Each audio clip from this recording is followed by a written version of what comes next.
Shalom sahabatku yang terkasih dan sehati dalam Yesus Kristus. Jumpa lagi kita pada kesempatan kali ini. Mari kita siapkan diri dan hati kita untuk menjadikannya layak menyambut Tuhan, supaya kita bisa menjadi garam dan terang dalam kehidupan ini.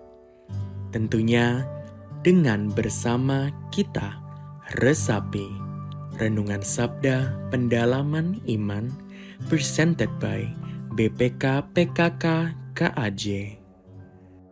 Oleh karena itu, aku berkata kepadamu, mintalah, maka akan diberikan kepadamu. Carilah, maka kamu akan mendapat. Ketoklah, maka pintu akan dibukakan bagimu. Karena setiap orang yang meminta, menerima. Dan setiap orang yang mencari, mendapat. Dan setiap orang yang mengetuk, baginya pintu dibukakan. Shalom saudara-saudara terkasih, pada hari keempat pekan biasa ke-27. Injil hari ini diambil dari Lukas 11 ayat 5 sampai dengan 13. Dan bacaan pertama diambil dari Galatia 3 ayat 1 sampai 5. Di perikop ini kita akan mempelajari bagaimana pertolongan Tuhan itu tidak terbatas bagi kita orang yang percaya dan tekun berdoa, dan pertolongannya tepat pada waktunya. Dari perikop yang berjudul Hal Berdoa, di mana diceritakan sebelumnya, Yesus mengajarkan para murid-Nya berdoa, Bapa kami. Perikop yang berjudul Hal Berdoa pun diceritakan dalam Injil Sinoptik di Matius 6 ayat 9 sampai 13, dilanjutkan pasal 7 ayat 7 sampai 11 yang berjudul Hal Pengabulan Doa. Siapa yang pernah berdoa minta pertolongan Tuhan? Siapa yang pernah berharap atau siapa yang pasti berharap doanya dikabulkan? Dikisahkan setelah Yesus mengajar doa Bapa kami kepada para murid-Nya, Yesus tidak berhenti sampai pada doa Bapa kami tersebut. Tapi Yesus melanjutkan pengajarannya dengan mengajarkan pada para murid untuk tekun dalam berdoa. Melalui perumpamaan, Yesus berkisah pada para murid-Nya.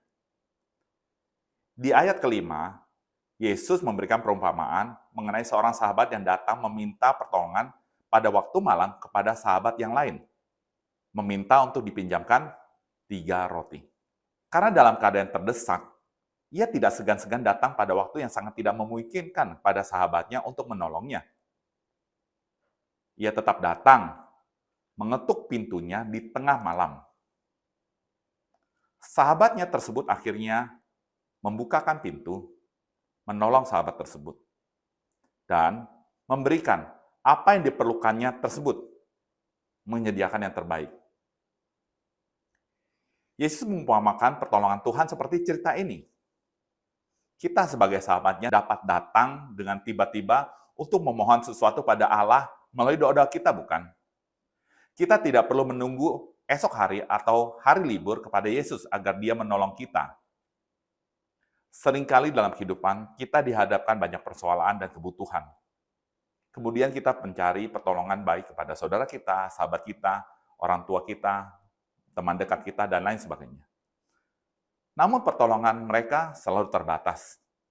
Terbatas pada waktu, tempat, maupun kemampuan mereka, bukan? Tetapi pertolongan dari Allah tidak terbatas dalam ruang, waktu, dan kemampuan. Allah yang Maha Kuasa sanggup melakukan perkara yang ajaib. Tuhan tahu apa kebutuhan kita. Masih ingat bagaimana dikisahkan di Lukas 18 ayat 1 sampai 8. Perumpamaan tentang hakim yang tidak benar.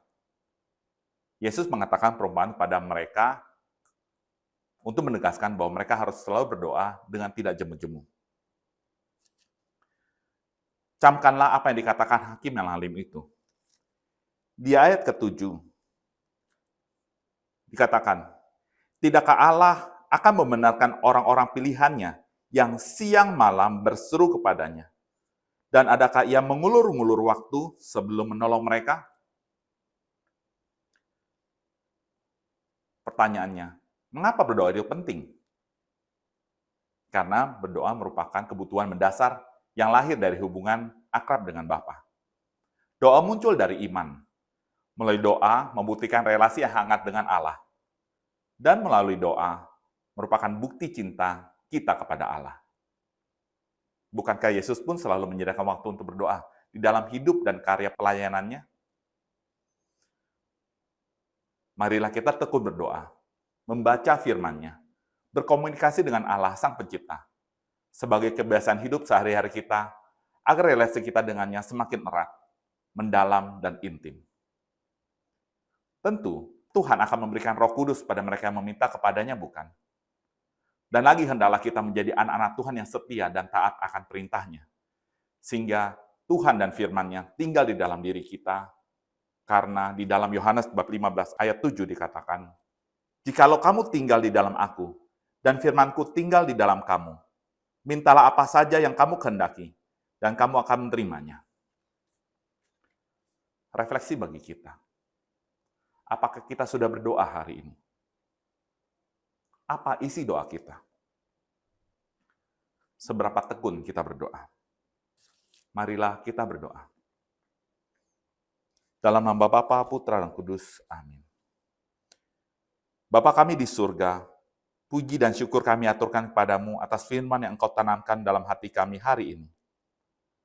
Melalui pengajaranmu tentang hal berdoa dan hal pengabulan doa, Engkau membimbing kami untuk selalu berpegang padamu di setiap pengharapan kami, untuk selalu tidak jemu-jemu tekun berdoa kepadamu.